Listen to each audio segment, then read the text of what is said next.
કઈ ઓપ્શન જ નહોતો, કારણ કે પહેલા મેં ઘણા બધા ઘરગથ્થુ ઉપચાર કર્યા હતા અને મને એવું હતું કે ના મારાથી થઈ જશે, પણ પછી લાસ્ટમાં અહીંયા આવીને મેં મારું 16 કિલો વજન ઉતાર્યું છે.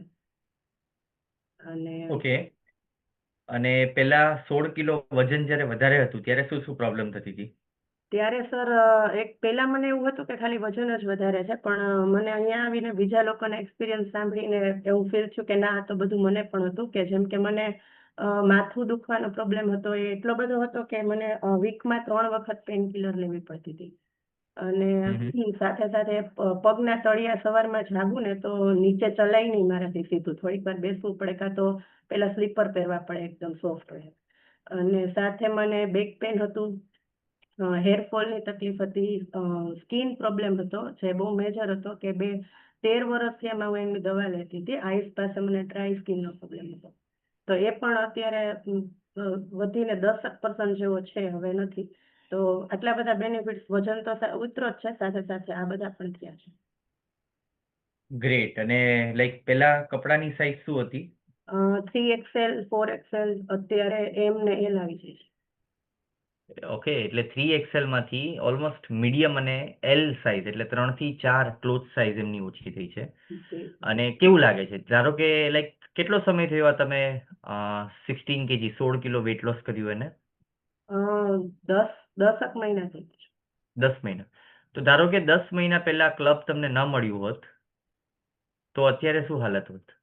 81 kg થી મેં સ્ટાર્ટ કર્યું તો અત્યારે શ્યોર 90 kg થઈ ગયું જો ન કર્યું હોત આ કંઈ. 81 kg થી તમે સ્ટાર્ટ કર્યું હતું, રાઈટ? સો ડેફિનેટલી 81 kg થી સ્ટાર્ટ કર્યું હતું. જી.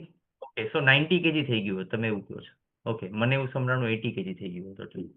Okay, great, fantastic. સો વજન વધ્યું હોત. હા, તો આ 10 મહિનામાં શું થયું? એક તો 16 કિલો વજન એમનું ઘટ્યું, પ્લસ જે વજન વધવાનું હતું એ પણ એમનું કંટ્રોલ થયું. એટલે એકચ્યુઅલી બેનિફિટ ડબલ થયો છે, રાઈટ? આમ આપણે જોઈએ ને તો એમનું લગભગ 16 કિલો નહીં, પણ એમનું 25 કિલો જેવું વજન વધતું અટકી ગયું, એમ ઓલરેડી ઘટ્યું છે. સો અત્યારે અમેઝિંગ, છેલ્લા 10 મહિનાથી એ પોતે ક્લબનો પાર્ટ છે અને ઘણા બધા સરસ રિઝલ્ટ એમને પોતાને મળ્યું છે. સો ફાઇનલી આ કમ્યુનિટી માટે તમે શું કહેવા માંગશો?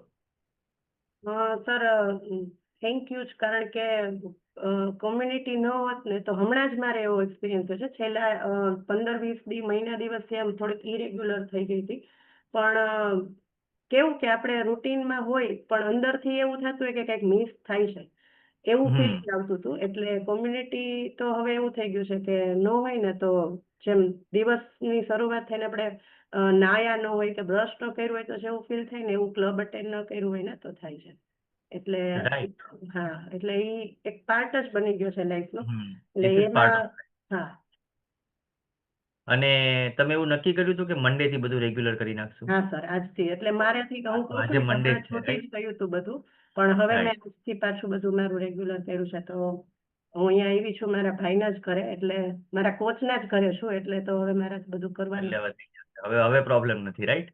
એટલે like she has decided last week maybe કે મંડે થી સ્ટાર્ટ કરશું, અને આજે એમણે શરૂ કરી દીધું છે, રાઈટ? સો ગ્રેટ, આપણે એમના માટે ક્લેપ કરીએ. So this is important message four everybody. લાઈફમાં ઘણી વખત ઘણી બધી વસ્તુઓ છૂટી જશે, બરાબર, પણ એને રાઈટ ટાઈમ પર રિસ્ટાર્ટ કરવું ને એ બહુ ઇમ્પોર્ટન્ટ છે. સમટાઈમ્સ યુ નો વોટ, આપણે લોકો વેઇટ લોસ જર્નીની અંદર પણ સ્ટક થઈ જઈએ, જેના કારણે આપણને એવું થાય કે યાર નથી થતું, બધું કરું છું છતાં પણ વજન નથી ઘટતું. કેટલા લોકો સાથે આવો એક્સપિરિયન્સ થયો છે પાસ્ટમાં, રાઈટ? અને એ ટાઈમ પર આપણે શું કરીએ? કેઝ્યુઅલ થઈ જઈએ. આપણે બધી વસ્તુઓ ધીમે ધીમે આપણે ફોલો કરતા ઓછા થઈ જઈએ. આપણે ક્લબની અંદર આપણી પ્રેઝન્સ આપણી ઓછી થઈ જાય. કારણ કે જો એક વસ્તુ તો 100% શ્યોર છે, તમે ક્લબમાં આવશો ને તો જ તમારું સારું રિઝલ્ટ આવશે, બેસ્ટ રિઝલ્ટ આવશે. અધરવાઇઝ એવરેજ રિઝલ્ટ આવશે. So what you want, best result કે average result? Definitely best result. So you have to be part of this community, બરાબર? અને એટલા માટે જે લોકો અહીંયા આવે છે ને એમના જ રિઝલ્ટ આવે છે, રાઈટ? અમને લાઈક મને થોડા ટાઈમ પહેલા કોઈ એવું કીધું હતું કે સર તમે છે ને હંમેશા એવા જ લોકોના રિઝલ્ટ શેર કરાવો છો કે જેનું વેઇટ લોસ થયું હોય છે. મેં ક્યારેય કોઈનું એવું નથી સાંભળ્યું કે મેં બધી વસ્તુ કરી, બધું કર્યું, પણ મારું વજન નથી ઘટતું. મેં કીધું એવા લોકો ક્લબમાં આવતા જ નથી. કેટલા લોકોને સમજાય છે હું જે કહું છું એ?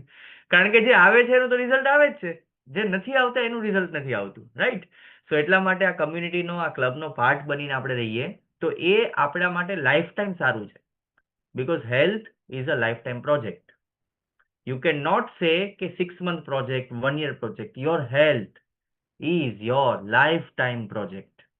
બરાબર? અને this is all about uncertainty. બરાબર? લાઈફમાં કઈ વસ્તુ ક્યારે કેવી રીતે થાય છે આપણને ખબર જ નથી.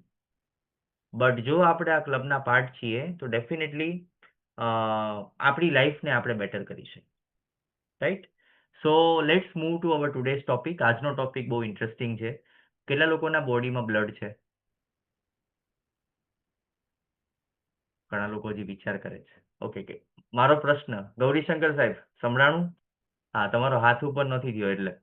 હા, કેટલા લોકોના બોડીની અંદર બ્લડ છે? ગૌરીશંકર સાહેબ કહે છે 2 દિવસથી સાહેબ મને જ પકડે છે. ઓકે, મારું ધ્યાન બધા ઉપર છે એટલે ડોન્ટ વરી. ઓકે, હા, બ્લડ છે તમારા બોડીમાં, રાઈટ?